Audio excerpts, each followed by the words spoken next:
নমস্কার, আমি অ্যাস্ট্রোলজার সৌমিক রায়। আপনাদের সচেতনতার জন্য আবার এলাম একটা নতুন ভিডিও নিয়ে। আজকের বিষয় সাড়ে সাতি।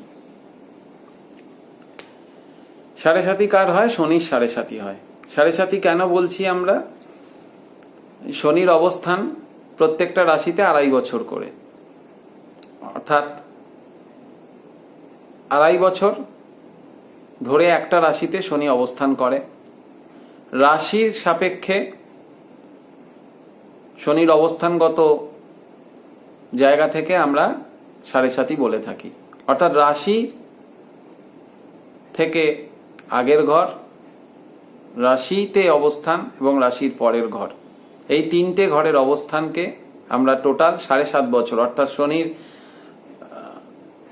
চন্দ্রের আগের ঘরে অবস্থানের 2.5 বছর, চন্দ্র যে ঘরে আছে সেই ঘরে 2.5 বছরের অতিক্রম, আর ঠিক তার পরের বছরের আরো 2.5 বছরের অতিক্রম, এই টোটাল 3টে ঘর 2.5 করে সাড়ে সাতির আমাদের কথার প্রচলন এসছে বা আমরা বলে থাকি। এখন ঘটনা হলো, সাড়ে সাতি কি আমাদের জীবনে খুব কষ্ট দেবে, না সাড়ে সাতি আমাদের জীবনে উপকার দেবে, না সাড়ে সাতি ওরে বাবা শনির সাড়ে সাতি তো খুব ভয়ানক ব্যাপার, আমার সাড়ে সাতি চলছে। কেউ বলছে ওরে বাবা তোর সাড়ে সাতি, তাহলে কি হবে, তোর তো সব শেষ হয়ে যাবে, সবকিছু তোর ঘটছে নেগেটিভ, সব সাড়ে সাতির জন্য। বলছে হ্যাঁ তাই তো, আমার সাড়ে সাতি ঢুকলো, আমার সব শেষ। আবার এমন দেখা গেছে, বলতে শোনা গেছে, এগুলো আমি প্র্যাকটিক্যাল অভিজ্ঞতা থেকে বলছি মানুষের। আপনারাই বলেন, আপনারাই আলোচনা করেন বিভিন্ন জায়গায়, আমার কানে আসে, আমাকে ক্লায়েন্টরা এসে বলে, আমি ক্লায়েন্টদেরকে বোঝাই, তাদেরকেও এই ব্যাখ্যাগুলো দিই। তাই এই ব্যাখ্যাটা সবাই পাক। সবাই তো আমার ক্লায়েন্ট নয়, যারা আমার ক্লায়েন্ট তারা খুব সচেতন এবং তারা অ্যাস্ট্রোলজিটাকে না পড়েও আমার কাছে এসে অনেক বেশি অ্যাস্ট্রোলজিক্যাল গাইডেন্স পাওয়ার ফলে তারা অনেকটাই বাস্তব অ্যাস্ট্রোলজিটাকে বোঝেন, ভণ্ড অ্যাস্ট্রোলজিটাকে বোঝেন না। তো ঘটনাটা হলে যাই হোক, মূল বিষয়ে আসি, যে তাহলে কি আমার সাড়ে সাতি শেষ করে দেবে, আমার সাড়ে সাতি কি আমার ক্ষতি করবে? কেউ কেউ বলতে শুনেছি, ওরে বাবারে মেষ রাশি সাড়ে সাতি আসছে, মিনের সাড়ে সাতি চলছে, বৃষের সাড়ে সাতি আসবে, কি হবে, শেষ হয়ে যাবো, সব শেষ হয়ে যাবো, এরকম একটা ব্যাপার। আমি হাসি। আমি জ্যোতিষ যেমন, আমিও তো সাধারণ মানুষের সঙ্গে আমাকেও চলতে হয়। তো আমি এই কথাগুলো শুনি, হাসি, আমার খুব মজা লাগে অ্যাকচুয়ালি। কেন মজা লাগে? কারণ আমি জায়গাটা জানি যে মজাটা কোথায় জানেন তো। সাড়ে সাতি সবার জন্য নেগেটিভ, সবাই খারাপ, এটা হতে পারে কখনো? মেষ রাশি প্রচুর মানুষের, এখন তো আমি মানে গণনা করে বলতে না পারলেও মোটামুটি ধরা যাক, যাদেরই মেষ রাশি তাদের সাড়ে সাতি চলছে। এই কিছুদিন আগেই সাড়ে সাতি ঢুকেছে, কিছু মাস আগে। তো আমাকে তখন অনেকেই বলেছিল সাড়ে সাতি আসছে, শেষ হয়ে যাব। আমি তখন, বা যাদের জন্মছক দেখেছিলাম তারা আমাকে প্রশ্ন করেছিল, আমি বললাম এটা কোনো মানে ম্যাটারই না, খুব মজার ব্যাপার। আপনার সাড়ে সাতি আপনাকে কোনো এফেক্টই করবে না, বরং ভালো করবে। সেই আমি মজা করে বলি যে আমরা একটা রচনা লিখতাম না, বিজ্ঞান অভিশাপ না আশীর্বাদ, তো তেমনই এটাও মজার একটা ট্যাগলাইন, যে সাড়ে সাতি আশীর্বাদ না অভিশাপ। ব্যাপারটা হলো সাড়ে সাতি কারুর জন্য অবশ্যই অভিশাপ, আর কারুর জন্য আশীর্বাদ। কিন্তু দেখতে হবে সাড়ে সাতিটা, অর্থাৎ যেহেতু রাশির এগেনস্টেই হয়তো, রাশির এটা তো একটা ট্রানজিট ফল, গোচর ফল। অ্যাকচুয়ালি সাড়ে সাতি একটা গোচর। শনি যেহেতু অনেকদিন ধরে থাকেন, রেট্রোগেটও থাকে তার মাঝে, যার জন্য অ্যাকচুয়ালি 7.5 বছর তো না, আরো বেশি হয়। আর মোটামুটি অ্যাপ্রক্সিমেট একটা মানুষের জীবনে 3 বার সাড়ে সাতি পায় প্রত্যেকেই, একটা মোটামুটি ভাবে একটা অ্যাপ্রক্স কারণ আছে। 30 90 বছরের জীবনে 3 বার সাড়ে সাতি প্রত্যেকেই পায়, কম বেশি। সেই আবারও আমার সেই দিওয়ান চার্ট। সবার আগে জন্ম ছক, ন্যাটাল চার্ট কি বলছে, আপনার ন্যাটাল চার্টে শনির অবস্থান কি, আপনার ন্যাটাল চার্টের শনির প্রভাব কতটা নেগেটিভ না পজিটিভ, তার সঙ্গে কি নক্ষত্রে রয়েছে, কি গ্রহ কনজাক্ট হয়ে আছে, শনি কাকে দৃষ্টি দিচ্ছে, শনির ওপর কার দৃষ্টি পড়ছে, ডিগ্রিগত জায়গা থেকে শনি কি আছে, সেই জায়গাগুলো দেখার প্রয়োজন আছে। সেই শনির প্রভাব নবাংশে কি ফেলছে, তারপর আমরা যাব 7.5 বিচার। যদি আপনার ন্যাটাল চার্টে অর্থাৎ জন্ম ছকে শনির অবস্থান ভালো না থাকে, শনি দুর্বল থাকে, বা শনি কোনো জায়গা থেকে কনজাক্ট হয়ে নেগেটিভ এফেক্ট দিতে পারে, হাউসটা ডার্ক হয়ে গেছে, এই ধরনের কিছু প্রভাবিত জায়গা যদি থাকে, নেগেটিভ প্রভাবিত জায়গা, তাহলে অবশ্যই আপনার জন্য 7.5 অভিশাপ হয়ে দাঁড়াবে। তার কারণ 7.5, আমি এটা জ্যোতিষদের উদ্দেশ্যেও বলছি বারবার, 7.5 নিয়ে ভয় দেখানোর কিছু নেই, বরং মানুষকে সাহস দিন, মানুষকে সেই জায়গা থেকে বার করার চেষ্টা করুন। প্রতিকার প্রতিবিধান আগে থেকে করতে হবে। আরো একটা কথা, এটা সাধারণ মানুষের উদ্দেশ্যে বলছি, আমি খুব স্ট্রেট ফরওয়ার্ড কথা বলি, আমি কথাটা বলছি, আপনারা কান খুলে শুনুন। 7.5 ঢোকার আগে জ্যোতিষের কাছে এসে যদি আপনার সেই নেগেটিভ ফল 7.5-তে আপনার পাওয়ার থাকে, তাহলে জ্যোতিষের কাছে ওই 7.5 ঢোকার পর এসে কিচ্ছু করতে পারবে না কোনো অ্যাস্ট্রোলজার। যদি আপনার ন্যাটাল চার্ট বা আপনার জন্মচকে শনির প্রভাব খারাপ থাকে, অনেক আগে থেকে সেটাকে রিপেয়ার করান। বারবার বলছি, আপনারা কিন্তু ভুল করছেন, সাধারণ মানুষদের কথা বলছি। নিজেদের জন্মছকটা দেখান অ্যাস্ট্রোলজারদের কাছে, ভালো অ্যাস্ট্রোলজারকে খুঁজুন। আমার নাম্বার তো সবসময় রয়েছে, আমি তো বারবার বলছি আসতে। কেন বলছি? যদি জন্মছকে শনির প্রভাব নেগেটিভ থাকে, শনির অবস্থান নেগেটিভ থাকে, তার প্রভাব যদি নেগেটিভিটি মারাত্মকভাবে পড়ে, দশা অন্তর্দশা তো ভোগাবেই। আর যদি সেই দশা অন্তর্দশার মধ্যে 7.5 পড়ে যায়, আপনি জানেন না আপনার কি হতে পারে। এটা ভয় দেখাচ্ছি না, কিন্তু এটা একদম অতি বাস্তব কথা বলে দিচ্ছি। আপনারা ভাবতে পারবেন না, যদি শনি আপনার জন্মছকে, আবারও শুনে নিন, আপনার জন্মছকে শনি যদি নেগেটিভ অবস্থায় থাকে, তার প্রভাব দেয়, এবং সেই শনির যদি দশা অন্তর্দশা চলে এবং তার সাথে যদি 7.5 ঢুকে যায়, তাহলে কিন্তু আপনি নিজেও ধারণা করতে পারবেন না, শুধু হসপিটাল, ডাক্তার আর বাড়ি, নার্স, ডাক্তার, বাড়ি, এটাই চলবে। প্যারালাইসিস অবধি করে দেয়। এই যে আমি সূত্রটা বললাম, আমি সাধারণত ইউটিউব ভিডিওতে জ্যোতিষশাস্ত্র শেখাই না, সূত্র বলি না, কিন্তু আমি এটা একটা বেসিক সূত্র দিলাম। যদি জন্মছকের শনি খারাপ অবস্থায় থাকে, নাক্ষত্রিক যোগ হোক, গ্রহ অবস্থান অনুযায়ী হোক, অন্যান্য গ্রহ কনজাক্ট হয়ে দৃষ্টিগত জায়গা থেকে যদি শনি খারাপ অবস্থায় থাকে, তাহলে সেই শনির যদি দশা অন্তর্দশা চলে এবং ওই একই সাথে যদি 7.5 প্রভাব শুরু হয়, তাহলে কিন্তু আপনার জন্য সেই শনি ভালো নয় এবং আপনাকে পঙ্গু অবধি করে দিতে পারে। কিন্তু সবার জন্য তো নয়। যার জন্মছকে শনির অবস্থান ভালো, শনি দুস্থান জায়গায় নেই, আরো কিছু কিছু জায়গায় খুব ভালো জায়গায় অবস্থান করছে, চন্দ্র সাপেক্ষও সেখানে ভালো, সেখানে 7.5 তাকে কোনো ম্যাটার করবে না, কিচ্ছু করবে না। আমি গ্যারান্টি দিয়ে বলছি, কিচ্ছু করবে না। 7.5 তাকে 7.5 ফল সে বরং ভালো পাবে, 7.5 ফল সে অনেক বেশি ভালো পাবে। এর মধ্যে আরো সূক্ষ্ম বিচার আছে, আরো ব্যাখ্যা আছে, সে ব্যাখ্যা তো দিতে আমি বসবো না ইউটিউবে। তার জন্য আমি চিকিৎসা করছি, মানুষকে ভালো রাখছি। আমার ক্লায়েন্ট আমাকে ভিজিট দিচ্ছে, আমার কাছে রেমেডি করছে, তারা ভালো আছে।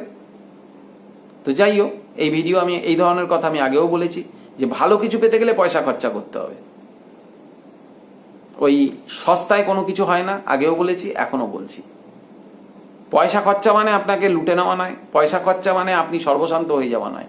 সঠিক জিনিসের সঠিক দাম, সঠিক বিচারের, ভালো জ্যোতিষের সঠিক পারিশ্রমিক, সঠিক রত্নের সঠিক দাম, বাংলা কথা। তাই 7.5 নিয়ে এত ভয় পাওয়ার কিছু নেই।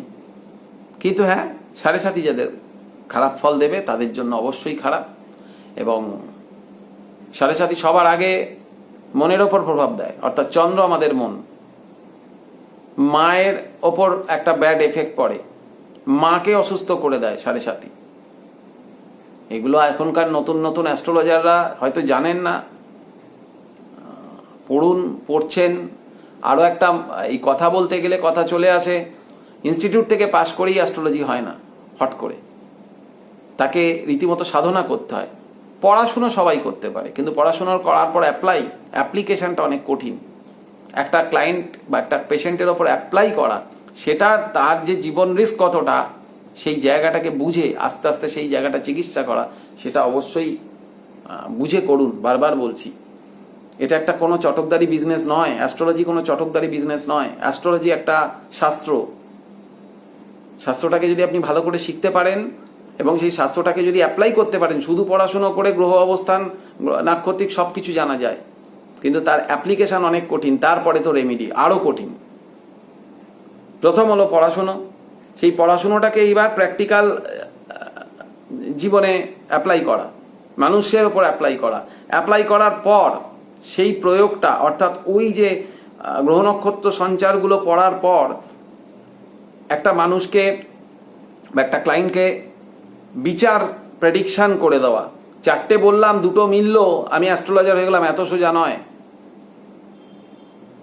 এবং সেই প্রেডিকশনটার মাধ্যমে তাকে কিভাবে উপকার দিতে হবে, কোন বয়সে, কোন দশা, কি অবস্থায় তিনি এসেছেন, আর তার চাহিদাটা কি, সেটা বুঝে তাকে সেই মতো প্রতিবিধান রত্ন প্রতিকার করা এত সোজা জিনিস নয়।